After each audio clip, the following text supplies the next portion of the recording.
ಇವತ್ತು ನಾವು ಕೆಲವೊಂದು ಸಣ್ಣ ಸಣ್ಣ ವಾಕ್ಯಗಳಿವೆ ಇಂಗ್ಲಿಷ್ ನಲ್ಲಿ. ಇದನ್ನು ನಮ್ಮ ದಿನನಿತ್ಯದ ಬದುಕಿನಲ್ಲಿ ಸುಲಭವಾಗಿ ನಾವು ಉಪಯೋಗಿಸಬಹುದಾಗಿದೆ.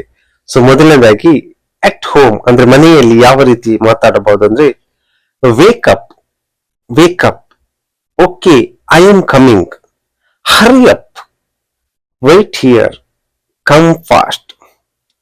ಸೊ ಇದರ ಅರ್ಥ ಕೂಡ ಇದೆ ನೋಡಿ ಇಲ್ಲಿ. ವೇಕಪ್ ಅಂದ್ರೆ ಎದ್ದೇಳಿ, ಓಕೆ ಐ ಆಮ್ ಕಮಿಂಗ್ ಅಂದ್ರೆ ಸರಿ ಬರುತ್ತಿದ್ದೇನೆ, ಹರಿ ಅಪ್ ಅಂದ್ರೆ ಬೇಗ ಮಾಡಿ, ವೇಟ್ ಇಯರ್ ಅಂದ್ರೆ ಇಲ್ಲಿ ಕಾಯಿರಿ, ಕಮ್ ಫಾಸ್ಟ್ ಅಂದ್ರೆ ಬೇಗ ಬನ್ನಿ. ಮುಂದೆ ನೋಡುವ ಇನ್ ಕ್ಲಾಸ್ ಅಂದ್ರೆ ತರಗತಿಯಲ್ಲಿ.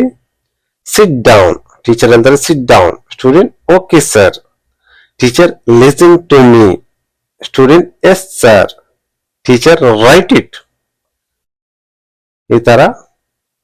ಸೊ ಕುಳಿತುಕೊಳ್ಳಿ, ಗುರುಗಳು ಹೇಳ್ತಾರೆ ಕುಳಿತುಕೊಳ್ಳಿ, ವಿದ್ಯಾರ್ಥಿ ಸರಿ ಸರ್, ಗುರು ನನ್ನ ಕೇಳಿ, ವಿದ್ಯಾರ್ಥಿ ಹೌದು ಸರ್, ಗುರು ಇದನ್ನು ಬರೆಯಿರಿ. ಈ ತರ ಇರ್ತದೆ ನೋಡಿ. ಸೊ ನೆಕ್ಸ್ಟ್ ಔಟ್ಸೈಡ್ ಮತ್ತು ಶಾಪ್ ನಲ್ಲಿ ಯಾವ ರೀತಿ ಹೇಳ್ಬೋದು ಅಂದ್ರೆ ಕಮ್ ಇಯರ್, ಕಮ್ ಹಿಯರ್ ಅಂದ್ರೇನು ಇಲ್ಲಿ ಬನ್ನಿ, yes tell me, yes tell me ಹೌದು ಹೇಳಿ, ಲುಕ್ ಹಿಯರ್, ಲುಕ್ ಹಿಯರ್ ಅಂದ್ರೇನು ಇಲ್ಲಿ ನೋಡಿ, ಓಕೆ ಅಂದ್ರೆ ಸರಿ, ಟೇಕ್ ದಿಸ್ ಇದನ್ನು ತೆಗೆದುಕೊಳ್ಳಿ.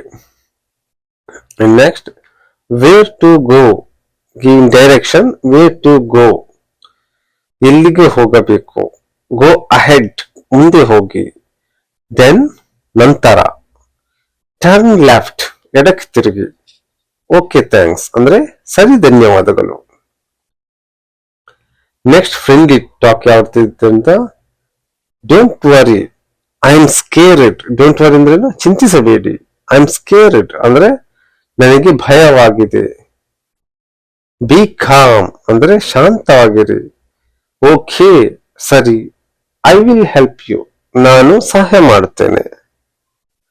ಸೊ ಇಲ್ಲಿ ನಿಮಗೆ ಪ್ರಾಕ್ಟೀಸ್ ಇದೆ ನೋಡಿ, simple practice exercise. Fill in the blanks, dash up, wake up or eat up.